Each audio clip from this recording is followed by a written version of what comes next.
de faire une réforme du franc CFA avec les 3 changements majeurs suivants. Tout d'abord, le changement du nom de la monnaie, du franc CFA à l'éco. Deuxièmement, l'arrêt de la centralisation de 50% de nos réserves de change au Trésor français et la fermeture du compte d'opération. Troisièmement, le retrait des représentants de la France de tous les organes de décision et de gestion de l'UEMOA. Par ailleurs, cette importante réforme prend en compte notre volonté de construire notre futur de manière responsable, afin d'attirer les investissements privés, de créer des emplois et de poursuivre le développement économique de nos pays. Dans la réalité, le franc CFA, j'insiste, c'est ce qu'on appelle une monnaie nazie. Salut à tous, bienvenue dans la nouvelle rubrique Parlons-en. Dans cette rubrique, nous allons discuter des sujets passionnants. Nous allons discuter des sujets qui affectent notre quotidien. Nous allons aussi discuter des sujets qui font l'objet de débats de politique publique. Alors, si cela t'intéresse, abonne-toi, partage et surtout, stay tuned. Le CFA, en fait, est une grosse escroquerie morale. Quel est votre ressenti quand vous entendez que la CEDEAO a décidé qu'en 2027, elle va relancer son projet sur l'éco?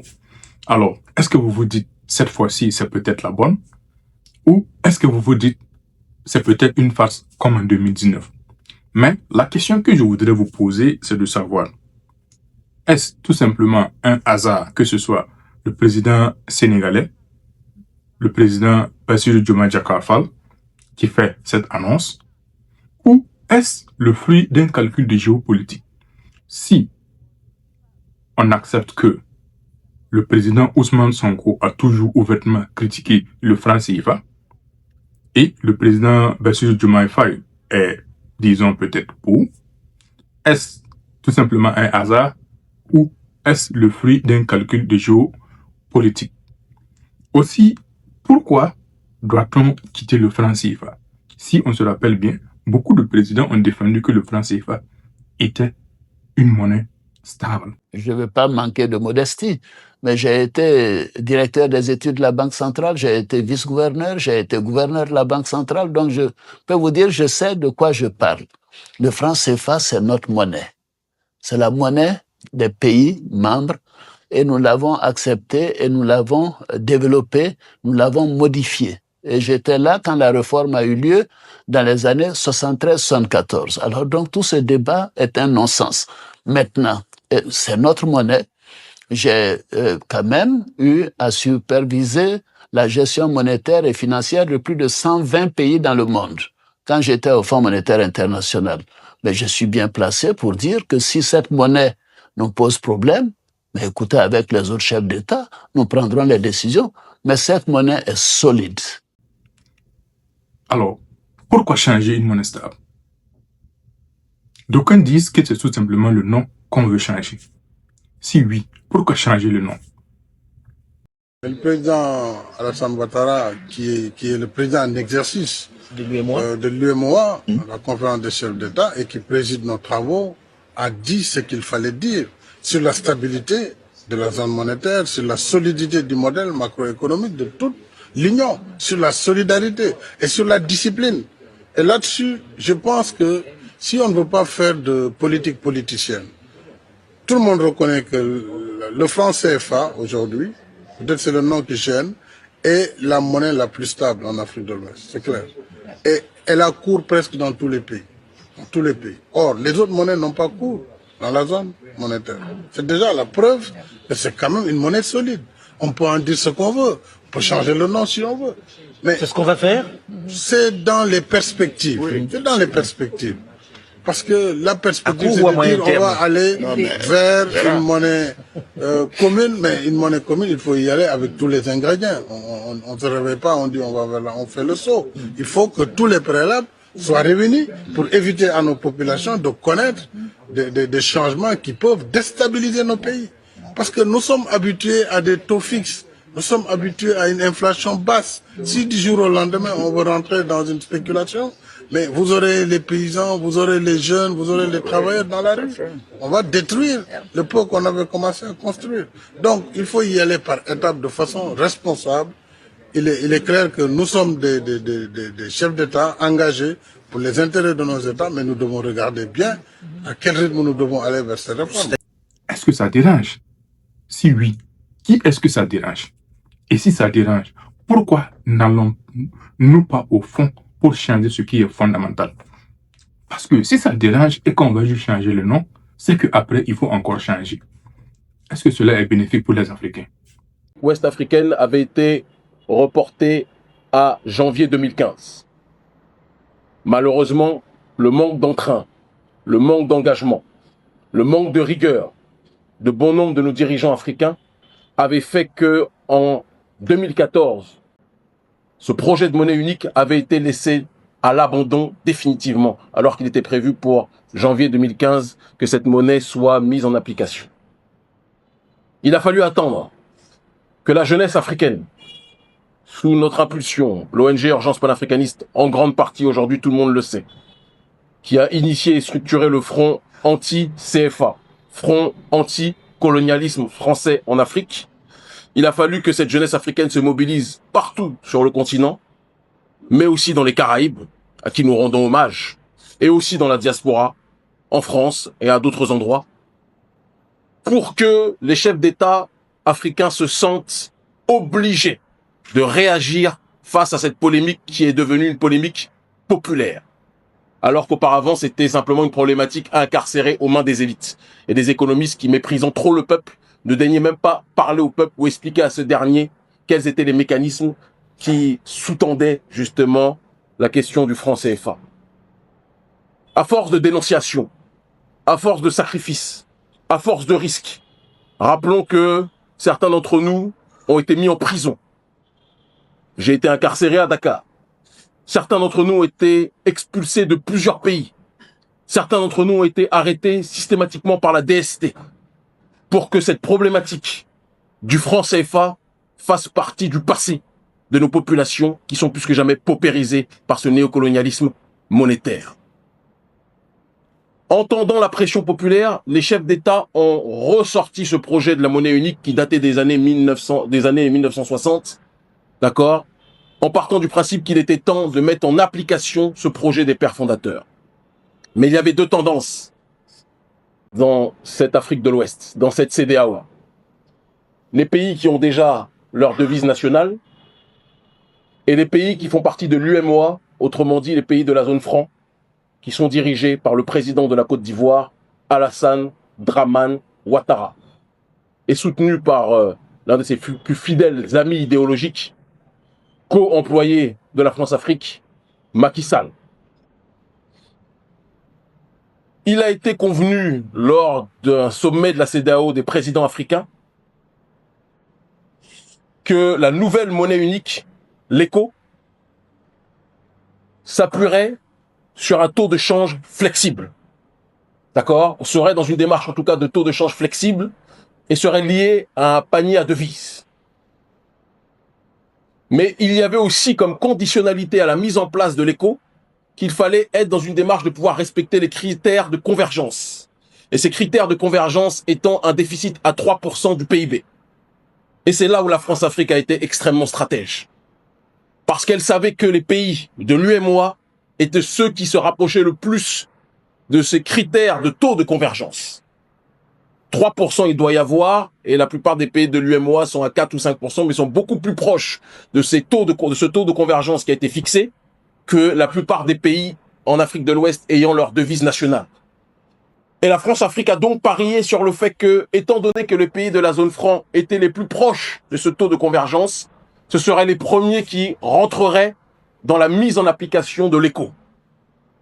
Et en agissant de la sorte, il se disait que les premiers qui utiliseront l'ECO seront les premiers qui auront la responsabilité de pouvoir orienter la politique monétaire de l'ECO en tant que tel. Et la stratégie des pays de l'UEMOA, ce n'est pas que l'on fasse disparaître l'éco. Certains disaient pourquoi vous vous mobilisez contre le franc CFA puisqu'il est prévu que les États africains changent de monnaie et qu'on arrive enfin à l'éco. Non. Si nous étions persécutés encore cette année par cette question du franc CFA, par les dictateurs africains, c'est parce que ces dictateurs n'ont jamais eu pour objectif d'abandonner le franc CFA. La stratégie de l'UEMOA, ce n'est pas que l'on abandonne le franc CFA pour une nouvelle monnaie éco. Quand Alassane Ouattara va rencontrer son responsable politique et son responsable d'entreprise, nommé France-Afrique, qu'est le président Emmanuel Macron, il le rassure que le franc CFA est en bonne santé et que nous aurons un taux de parité fixe encore à l'euro. Chose que les militants anti-franc CFA dénonçaient par rapport à la question du franc CFA. En précisant qu'en étant fixé à l'euro, ça serait une monnaie beaucoup trop forte pour nos économies locales. Et cela anéantirait tout processus de compétitivité. Mais le problème est que l'argument que les chefs de cette France-Afrique scandent systématiquement, c'est de dire que le fait d'être dans le franc CFA ou d'avoir un taux de parité fixe par rapport à l'euro nous éloigne de la problématique de l'inflation. Mais c'est ça le problème principal de ces représentants du néocolonialisme français, c'est qu'ils ne parlent jamais de croissance économique ou ils ne se préoccupent jamais de croissance économique. La seule chose qui les intéresse, c'est d'agiter la menace de l'inflation. Leur objectif est d'élargir la zone UEMOA à tous les autres pays d'Afrique de l'Ouest ayant leur propre devise nationale. Et donc, ils veulent une zone franc élargie. Là où la population africaine veut la disparition du franc CFA. Si malgré tous nos sacrifices, Macky Sall, Alassane Dramane Ouattara et les autres dirigeants de l'UEMOA continuent de cracher sur le peuple, nous allons être obligés de repartir dans la rue comme nous l'avons fait partout en Afrique ces dernières années, plus fort que jamais. Et c'est en ce sens que l'ONG Urgence panafricaniste lance un appel à la mobilisation internationale contre l'élargissement de la zone franc aux autres pays d'Afrique de l'Ouest, d'accord, pour le 14 septembre, mobilisation transnationale partout en Afrique francophone, mais aussi dans la diaspora, dans les Caraïbes, là où nous avons nos antennes, en France, en Belgique et ailleurs, pour toutes les personnes qui se sentent liées par cette volonté de résister au néocolonialisme français. Macron nous a fait croire qu'il était disposé à ce que les populations africaines traitent leurs problèmes, mais ce n'est pas vrai. La France fait de la sous-traitance avec la Côte d'Ivoire, qui est son cheval de Troie. Et quand je dis la Côte d'Ivoire, je ne parle pas de la population ivoirienne, que j'aime intensément, qui est une population fière et digne, qu'il soit Djoula, qu'il soit Bété, qu'il soit Moussi ou Bété. Le problème n'est pas l'ethnie ou la nationalité. Le problème de la Côte d'Ivoire, c'est son président de la République. Le problème du Sénégal, ce n'est pas ce brave et extraordinaire peuple sénégalais, c'est son président de la République. Tant que certains chefs d'État décideront de servir les intérêts de la France avant de servir les intérêts de l'Afrique, il faut qu'ils sachent qu'ils trouveront la jeunesse africaine sur leur chemin. Nous n'avons pas peur des coups. On nous a mis en prison. Certains ministres m'ont menacé. Certaines autorités m'ont expulsé. Mais nous sommes toujours debout. Et nous prenons à témoin la population africaine. Si nous ne prenons pas nos responsabilités nous-mêmes sur le terrain, sur ce continent, personne ne le fera à notre place. Ce que les élites africaines ne font pas pour le peuple doit le faire lui-même, quel qu'en soit le prix à payer. Ceux qui connaissent notre combat savent, avec toutes les épreuves que nous avons connues, que si nous sommes debout, c'est que nous n'avons peur de rien. Nous ne sommes pas de ceux qui disent qu'il faut jeter le projet ECO à la poubelle. Non. Le simple changement de nom, même si le nom en question n'est pas un nom que les populations ont choisi globalement, il n'y a pas eu de référendum, mais on va dire qu'on va passer cette étape. Le simple changement de nom témoigne que les présidents nigérians, les présidents ghanéens notamment, sont très sensibles aux cris et à la douleur du prolétariat de l'UEMOA. et de l'Afrique de l'Ouest de manière générale. Et donc, nous prenons en considération leur compréhension. Mais nous allons faire ce travail de mobilisation et de lobbying. J'irai au Nigeria au mois d'août rencontrer mon petit frère Sean Kuti, le fils de Fela, pour qu'il y ait des mobilisations coordonnées, aussi bien dans l'UEMOA que dans les pays d'Afrique anglophone, Afrique de l'Ouest, mais même ailleurs s'il le faut, pour qu'il y ait une pression internationale contre la stratégie de la France-Afrique et de ses employés Alassane Ouattara et Macky Sall. Nous disons aux autres présidents africains, surtout ceux de l'UEMOA, arrêtez d'être terrorisés par Macky Sall et Alassane Ouattara. Je ne citerai pas le nom de ces présidents, mais je sais que certains d'entre eux sont d'accord avec nous, officieusement, puisqu'ils nous envoient dans chaque pays où nous nous déplaçons des émissaires pour discuter justement de la sortie définitive du franc CFA. Mais certains ont peur de se faire sanctionner par le géant de l'UEMOA, qu'est la Côte d'Ivoire, si officiellement ils se lèvent contre la volonté du président Ouattara qui voudrait élargir la zone franc aux autres pays. Nous disons à ces derniers, chers pères, chers aînés, quels que soient nos désaccords, prenez vos responsabilités.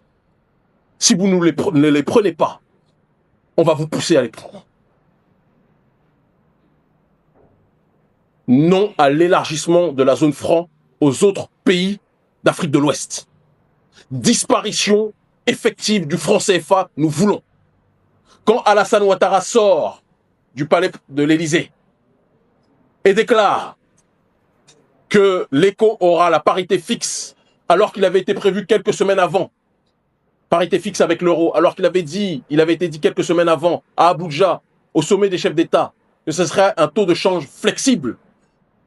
Cela montre la volonté de Alassane Ouattara de passer au forcing pour imposer le franc CFA aux autres pays. Nous ne pouvons plus laisser cet homme mettre à feu et à sang notre continent. Mettre à feu et à sang l'Afrique de l'Ouest. La responsabilité qui est la sienne sera portée sur plusieurs générations si notre population, si notre génération ne prend pas ses responsabilités. Je tiens aussi à préciser que je n'ai pas un problème humainement, individuellement avec Alassane Ouattara. Mon problème n'est pas l'homme. Mon problème est sa soumission maladive aux intérêts de la France. Alassane Ouattara est un homme brillant. Nous aimerions qu'il se serve de son cerveau pour aider sa population à aller vers la voie réelle de l'autodétermination. Si nous devons suivre des exemples, nous préférons suivre les exemples du Ghana, qui a quitté le FMI si cher, notamment à M. Ouattara, et du Nigeria. On nous dit le Nigeria a connu des inflations spectaculaires, etc., etc., etc. Il n'y a pas de problème. Le Nigeria est la première puissance économique africaine. Jusqu'à preuve du contraire. Et nous faisons plus confiance à un pays comme le Nigeria, comme le Ghana, qu'à un président comme Alassane Ouattara ou un président comme Macky Sall. Et nous déclarons maintenant à Emmanuel Macron, qui est parti dans sa stratégie d'opération séduction vis-à-vis des présidents d'Afrique anglophone. Personne ne comprenait au départ pourquoi, ou du moins ceux qui réfléchissent le savaient, mais on va dire que le grand public ne savait pas pourquoi. Pourquoi il était dans une démarche d'aller draguer frénétiquement, sans gêne, les présidents d'Afrique anglophone. Mais parce que la stratégie de Macron, c'est de faire comprendre qu'il est beaucoup plus sécurisant d'être sous le giron du système franc CFA, même si on décide de le nommer désormais ECO, que d'être dans une démarche où l'ECO ne serait pas arrimé à l'euro. Nous ferons ce qu'il faut pour cela. Les 3 dernières années ont permis d'imposer le débat de la monnaie unique, de le faire ressortir des tiroirs. Grâce à nous, le peuple. Mais je peux vous assurer que ce qui a été fait auparavant ne sera rien par rapport à ce qui sera fait le 14 septembre pour cette mobilisation internationale contre l'élargissement de la zone franc aux autres pays d'Afrique de l'Ouest. Stop Ouattara. Stop Macky Sall. Stop la France-Afrique. Stop la France-Afrique. Nous devons avoir le droit de décider de notre propre destinée. Nous devons avoir le droit de décider de notre propre avenir économique, de notre propre avenir politique. Le peuple doit cesser d'être attentiste. Nous ne pouvons plus accepter que les présidents qui se servent de nos pays comme si c'était des entreprises fassent ce qu'ils veulent sans tenir compte des priorités du peuple. Ouattara nous parle des avantages de la zone franc. Mais doit-on lui rappeler que la zone franc entraîne une faiblesse des échanges spectaculaires entre les pays d'Afrique de cette zone franc? On parle de 15% d'échanges entre ces pays contre 60% à l'intérieur de l'Union européenne. Ça ne dérange pas M. Ouattara? Ouattara dit que c'est bon que le franc CFA soit arrimé, ou que l'éco, puisque ça va être son nouveau nom, que l'éco soit arrimé à l'euro. Mais l'euro est une monnaie beaucoup trop forte pour les économies locales. Et comme nous le disions tout à l'heure, cela entraîne un anéantissement systématique de tout processus de compétitivité. Et d'ailleurs, la balance commerciale des pays d'Afrique de la zone franc, doit-on le rappeler, est déficitaire à l'exception de la Côte d'Ivoire. Très bon élève de la France-Afrique. Doit-on aussi rappeler que les économies des pays d'Afrique de la zone franc, à partir desquelles les banques rationnent en crédit et prêtent très peu, souffrent de sous-financement chronique? La faute à qui? La faute à nos présidents, qui sont obsédés par la lutte contre l'inflation, CF Ouattara, plutôt que d'être préoccupés par la croissance économique. Doit-on aussi rappeler que ce système de la zone franc si cher au président Ouattara, et je tiens à demander à la presse, arrêtez les gros titres, Kémy Séba attaque Ouattara. Le problème n'est pas Kémy Séba attaque Ouattara. Le problème est l'élargissement de la zone franc au reste des pays. Cessons les titres sensationnels et combattons cet élargissement-là. Le franc CFA autorise la libre circulation des capitaux. Et cela facilite le rapatriement des capitaux de certains dictateurs africains en Suisse et le rapatriement des capitaux des entreprises françaises en France, sans aucun contrôle. Doit-on aussi parler de l'impossibilité de placer ne serait-ce qu'une partie de ressources africaines dans le circuit bancaire pour que ces dernières puissent générer des intérêts? Ça, ce sont des éléments que l'on doit dire.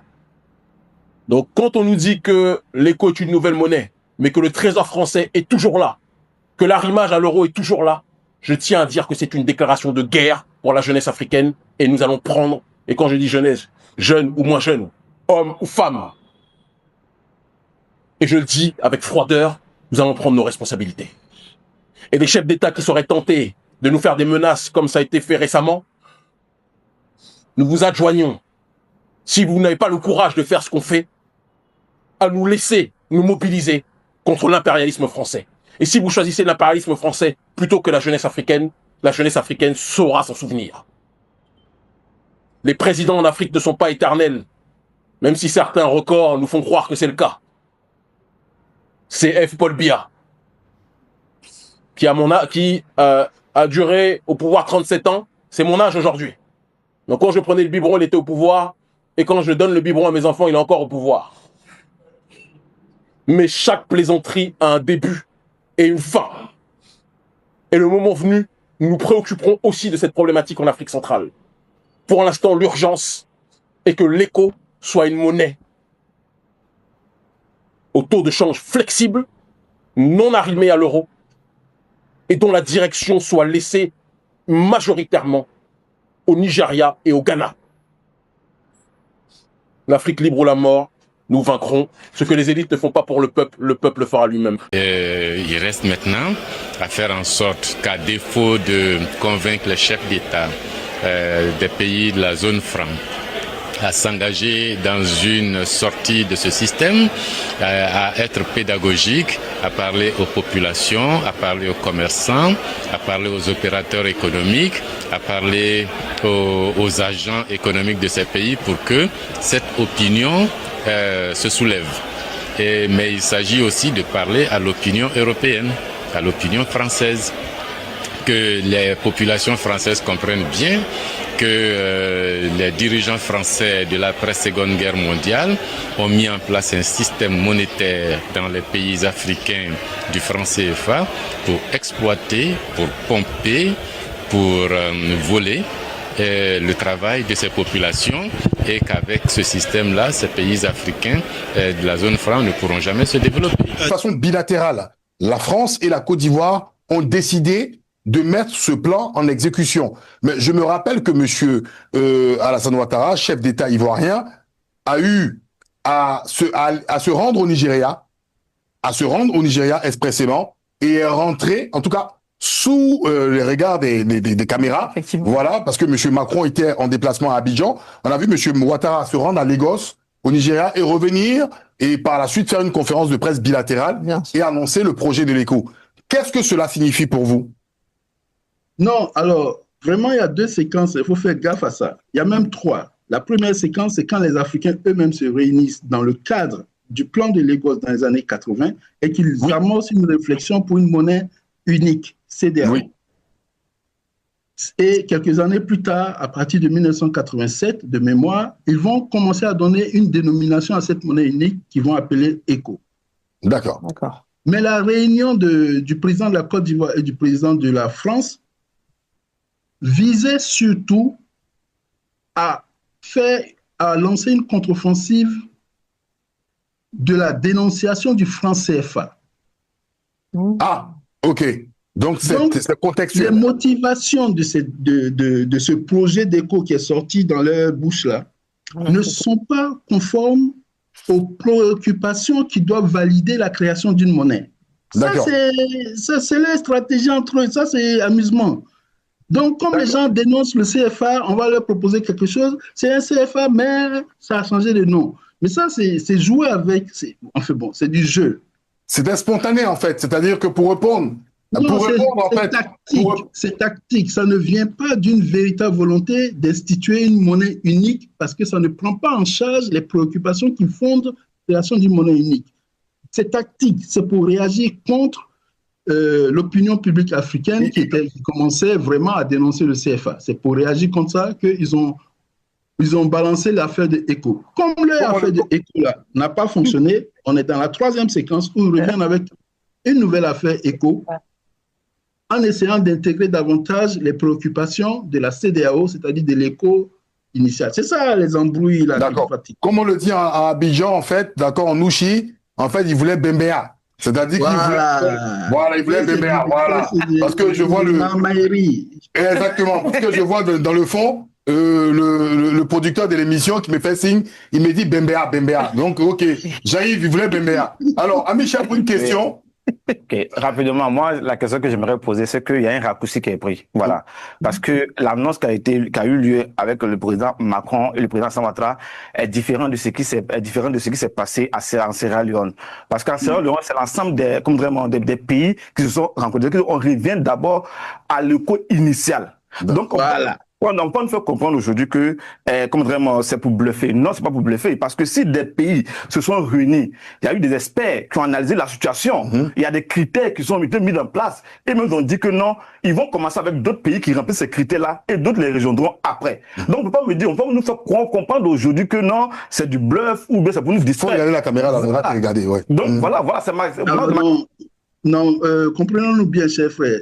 Oui. J'ai dit qu'il y a plusieurs séquences. La première séquence sort du plan de Lagos, et qui va prendre le nom de l'ECO dans les années 87. Ça, c'est la première séquence. C'est les Africains eux-mêmes qui décident leurs affaires. La deuxième séquence, c'est quand le président de la Côte d'Ivoire et le président de la France, pour contrecarrer le CFA, enfin la mauvaise réputation du CFA, proposent leur ECO. Et la troisième séquence, c'est dans celle dans laquelle on est. J'ai rappelé les 3 séquences. Je n'ai jamais dit que... Okay. Non, on parle de la séquence actuellement. Actuellement, c'est que le couple... Non, mais on ne peut pas parler d'une séquence parce que c'est ça l'histoire. Il faut la prendre toujours dans son ensemble. Tu ne peux pas parler d'une séquence en isolant les autres. Tu ne comprendrais pas suffisamment. Tu ne comprendrais que partiellement la séquence actuelle si tu ne la relis pas aux séquences précédentes. Ça, c'est un. De 2... Il est convaincu. Là, je ne suis pas convaincu. Là, je laisse parler. Non, oui, mais il n'y a pas de souci. On va revenir techniquement sur les critères de convergence. Toujours. Alors, bon, ok, entendons-nous bien, ce que j'ai dit, c'est qu'il y a 3 séquences. Ça, c'est un. J'ai dit que les 2 séquences, les 2 dernières séquences, ont à peu près les mêmes motivations. Dans un premier temps, l'opinion publique a très mal reçu le fait que ce soit 2 présidents, dont un président étranger à la CEDEAO, qui annoncent l'ECO, alors que ce projet était un projet initialement des Africains eux-mêmes. La deuxième séquence, les 2 ont essayé d'améliorer la communication en annonçant leur ECO, dans le cadre de la CEDEAO, en prenant en compte davantage les préoccupations de l'écho initial de la CEDEAO. Mais ça reste toujours, de mon point de vue, et c'est sur ça que maintenant je peux intervenir, ça reste toujours, de mon point de vue, une distraction. Je l'ai rappelé au départ, aucune monnaie dans l'histoire de la monnaie dans le monde, aucune monnaie, pour être créée, n'a nécessité des critères de convergence, en dehors de l'exemple de l'euro. Et donc, énoncer des critères de convergence pour cet écho-là, c'est répéter, c'est copier-coller l'expérience de l'euro. Voici pourquoi je dis que, encore une fois, c'est une distraction, parce qu'il n'existe aucun autre exemple dans l'histoire où, pour créer une monnaie, on pose des critères de convergence. Ça n'a aucun intérêt et ça n'a aucun sens théoriquement. Merci. Pendant 30 ans, j'ai même fait un mémoire de maîtrise des sciences économiques sur le sujet. Je suis prêt à en discuter avec qui veut. Les critères de convergence, il y en a 5 comme dans l'Union européenne ou 10 comme dans l'écho d'aujourd'hui là, n'ont aucun intérêt et ils n'ont rien à voir avec les préoccupations fondamentales qui fondent une monnaie, la création d'une monnaie unique. C'est ce que j'ai dit. Merci, monsieur Popocla. Quand Macron et Ouattara à Abidjan ont annoncé le 21 décembre 2019 que le CFA allait être réformé, la Banque centrale n'était pas au courant, ni les acteurs financiers. Ça, c'est écrit dans le rapport parlementaire de la France. Ça a été décidé par Emmanuel Macron tout seul avec Ouattara. Et pourquoi ce n'est pas une monnaie africaine? C'est que quand il y a eu cette prétendue réforme, le Mali d'Assimi Goïta a été sanctionné en 2022. Le professeur Ndiaye a dit qu'ils peuvent à chaque fois aller sur le marché financier. Assimi Goïta du Mali, après le deuxième coup d'État, ne pouvait pas aller sur le marché financier. Il n'avait même pas accès à ses propres comptes. L'État malien n'avait pas accès à ses propres comptes auprès de la BCEAO, auprès du système financier domestique. Ils avaient fait ça à Gbagbo en 2011. En juillet 2023, ils ont fait ça au Niger. Qu'est-ce que le gouvernement nigérien a fait? Ils ont mis en prison le directeur national de la BCEAO au Niger. Ce n'est pas une monnaie africaine. Donc il faut être très clair. Le professeur a dit il faut que les réserves reviennent. J'ai noté ça. Ce n'est pas un langage approprié. Les réserves ne peuvent jamais revenir parce que c'est du dépôt. Qu'est-ce qui s'est passé? Quand vous regardez les états financiers de la BCEAO, parce que les réserves de change, c'est des écritures. Et donc, nous, on est tenu de fixer notre monnaie à l'euro. Donc, il faut qu'on accumule les dépôts en euros. Avant, qu'est-ce qui se passait? On prenait les euros, quand on a des dollars, on les convertit en euros, on dépose 50% auprès du Trésor français. Après, ils ont dit, on supprime le compte d'opération. Qu'est-ce qui s'est passé? Ils ont pris l'argent des réserves, ils ont acheté des titres de dette en euros, du gouvernement français sans doute. Généralement, j'explique ça en disant que c'est passé de la poche gauche à la poche droite du Trésor français. Donc, ceci n'est pas notre monnaie, clairement. Et donc, si quelqu'un dit qu'on peut sanctionner financièrement des pays voisins, Niger, Mali, Côte d'Ivoire, et on dit que ça c'est une monnaie africaine, donc ce que signifie africain, je ne sais pas. Et donc, ça c'était des préalables, parce qu'on est à l'université, donc il faut être très clair. Quand j'ai montré un tableau montrant une corrélation, bien entendu, entre l'appartenance à la zone franc et les coups d'État, c'est pas pour dire que c'est la poche gauche à la poche droite du Trésor français. Donc, ceci n'est pas notre monnaie, clairement. Et donc, si quelqu'un dit qu'on peut sanctionner financièrement des pays voisins, Niger, Mali, Côte d'Ivoire, et on dit que ça c'est une monnaie africaine, donc ce que signifie africain, je ne sais pas. Et donc, ça c'était des préalables, parce qu'on est à l'université, donc il faut être très clair. Quand j'ai montré un tableau montrant une corrélation, bien entendu, entre l'appartenance à la zone franc et les coups d'État, c'est pas pour dire que c'est le CFA lui-même qui crée les coups d'État. Mais le fait d'être dans le CFA, ça signifie une absence d'indépendance politique. De sorte que la France a été souvent présente pour orchestrer des coups d'État. Et donc, pour la première fois dans le Sahel, on a des gouvernements qui n'ont pas été choisis par la France. Et généralement, j'ai fait ce travail-là. Il y a un livre qui s'appelle La démocratie en France, avec une histoire de l'impérialisme électoral. C'est une histoire sur 200 ans avec toutes les statistiques électorales et tout. Donc, ceux qui sont intéressés pourront aller le trouver là-bas. Donc, pour moi, la question qu'on a posée aujourd'hui, j'y ai répondu parce que c'est ce qu'on nous a demandé. Mais pour moi, la vraie question, c'est est-ce qu'il faut anticiper le changement ou le subir? Parce que le CFA vit ces derniers jours. Quand je dis ces derniers jours, ça peut être 2 ans, 3 ans, 5 ans, je ne sais pas. Mais ce qu'il y a, c'est qu'il y a une demande populaire pour en sortir. Les pays de l'AES font des pas vers la souveraineté monétaire. Ces pays vont sortir. Maintenant, s'ils sortent, qu'est-ce qui va arriver? Est-ce qu'on est préparé à ça? Pays, parce que souvent les gens font cette erreur en disant 14 pays. Non, il s'agit de 15 pays. Parce que le 15e pays, ce sont les îles Comores. Oui. Voilà. La République fédérale islamique des Comores. Ils utilisent le franc CFA. Donc, il y a 15 pays africains qui, aujourd'hui où nous parlons, utilisent le franc CFA. Il faut bien connaître l'historique du franc CFA avant de se mettre dans des discussions comme ça. Dans la réalité, le franc CFA, j'insiste, c'est ce qu'on appelle une monnaie nazie. Oh mon Dieu. Mais lui il dit que c'est une monnaie communautaire. Laissez-moi finir. D'accord, papa. Il dit dans la réalité objective. Je n'ai pas dit des émotions. Selon qui? Parce que vous parlez d'objectivité. Je pense que l'objectivité aussi est quelque part relative. Je suis heureux que nous parlons depuis Paris, okay. Donc depuis la France. J'ai mis sur la place publique ce livre, Le franc CFA et l'euro contre l'Afrique. On ne s'amuse pas avec un pays des droits de l'homme comme la France. Je m'attaque directement à l'État français. Je ne parle pas du citoyen moyen français qui ne sait rien, ce n'est pas de ça. Mais ça s'attaque directement à la France. Et un exemplaire ou plusieurs exemplaires, 5, sont déposés là où les nouveaux livres apparaissent. Ils ne m'ont jamais attaqué parce qu'ils savent. Donc, parce que quand je parle du nazisme monétaire... Et là, c'est fort, hein, du nazisme monétaire. C'est ce que je dis là. Parce que vous assumez ce que vous dites, mon vieux. Parce que pour les Africains, qui ne sont pas informés sur la question, ils pensent que c'est de l'exagération. Non, ce n'est pas de l'exagération. Les Français ont été victimes du nazisme monétaire. C'est-à-dire, les nazis, nous, on voit que le sang. Mais les nazis ont pu inventer une monnaie purement coloniale qui avait cours légal ici en France.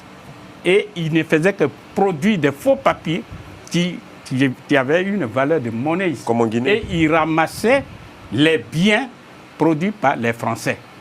C'est ça. Et ils disaient aux Français, écoutez-moi très bien, que voilà vous les Français, vassalisés, parce que ce sont les ministres qui sont ici à Paris. Ce n'est pas eux qui produisent les pommes de terre, par exemple. Il dit, apportez-nous, j'ai dit un exemple, pour 100 millions de Deutschmark de pommes de terre. Qui produit les pommes de terre? Ce ne sont pas les ministres qui sont ici à Paris. Il y a des agriculteurs. Et ils disent à ces agriculteurs, apportez-nous les pommes de terre. Les Français qui sont ici vassalisés.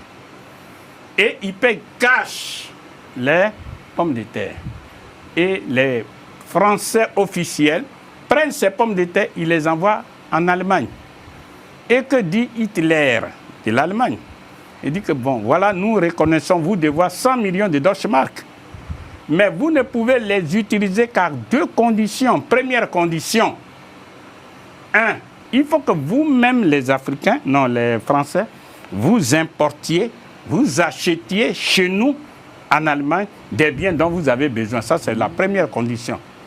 Mais la deuxième condition, il faut que nos autorités, c'est-à-dire moi, Hitler, j'accepte, je vous donne l'ordre, je vous donne l'occasion, sinon l'autorisation d'utiliser ce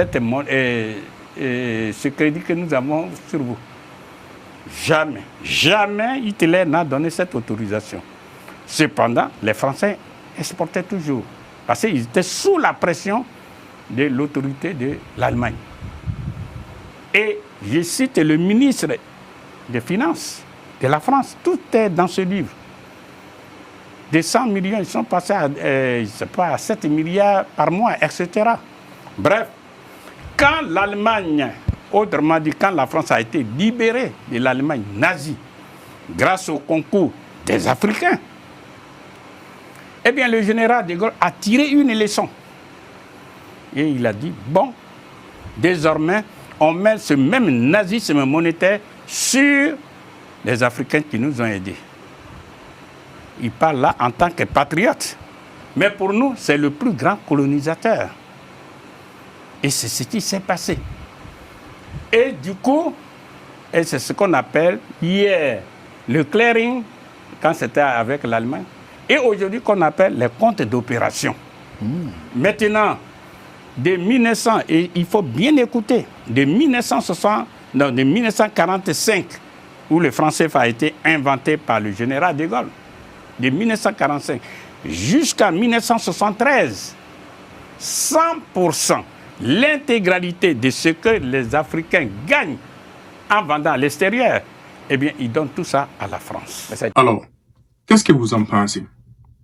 Après avoir écouté tous ces argumentaires, pensez-vous que la CEDEAO va enfin mettre en place la fameuse ECO, ou pensez-vous que c'est encore une autre farce? Pensez-vous que la CEDEAO réunit tous les critères, tous les pays réunissent tous les critères comme il se doit pour enfin passer à l'ECO? Ou pensez-vous que c'est juste un effet de paille, comme on a vu en 2019? Aussi, concernant ma question, est-ce que c'est un hasard que ce soit le président sénégalais? Est-ce que c'est un hasard que ce soit le fait qu'il est arrivé à la tête, qu'on lui ait donné le projet? Le projet était en cours et quand il est venu, il est juste tombé sur ça? Ou pensez-vous que c'est juste des calculs géopolitiques? Alors, dites-moi ce que vous pensez dans les commentaires. Comme je le dis chaque fois, ensemble, nous pouvons faire des merveilles.